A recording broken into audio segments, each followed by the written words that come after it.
Ekonomi menyatakan rencana pemberlakuan New Normal Life di Indonesia mempunyai nilai positif bagi perekonomian dalam negeri. Hal itu lantaran New Normal dapat menjadi trigger atau pemicu pertumbuhan ekonomi di Indonesia. Namun New Normal harus dibarengi dengan pelaksanaan protokol kesehatan yang disiplin oleh masyarakat luas.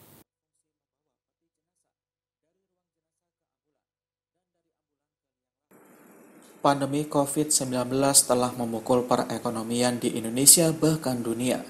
Trigger ekonomi yang umumnya ditopang oleh perdagangan, pariwisata, dan investasi, juga dari konsumsi, kini berjalan 30%. Karena itu, di berbagai negara akan menerapkan New Normal Life agar perekonomian negara dapat kembali pulih.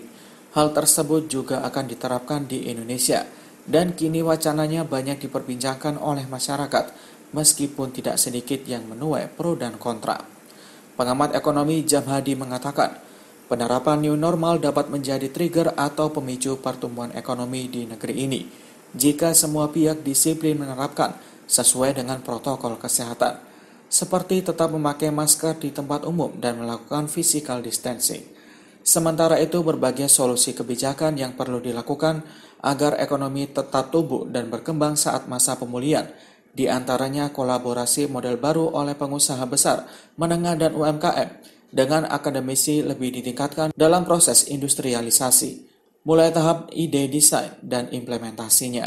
Selain itu, kebijakan yang harus dilaksanakan di antaranya membeli produk lokal buatan industri Indonesia, serta kebutuhan industri termasuk industri makanan dan minuman terhadap bahan baku harus dipenuhi dari bahan baku lokal.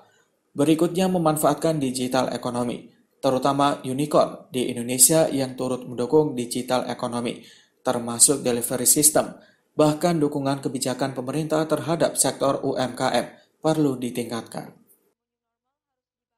Lalu kemudian pada saat nanti new normal, tentu yang mulai sedikit menggeliat ya, itu adalah bidang-bidang yang consumer good pada umumnya gitu Mas. Pada umumnya consumer good, lalu kemudian nantinya fashion mulai gitu ya, mulai terus alat-alat pendidikan ya, untuk alat kantor itu sudah mulai gitu ya. Nah, dilihat daripada roadmap yang didesain oleh pemerintah, itu kan diharapkan nanti new normal itu bisa berjalan lancar hingga pada saat Agustus itu normal gitu ya.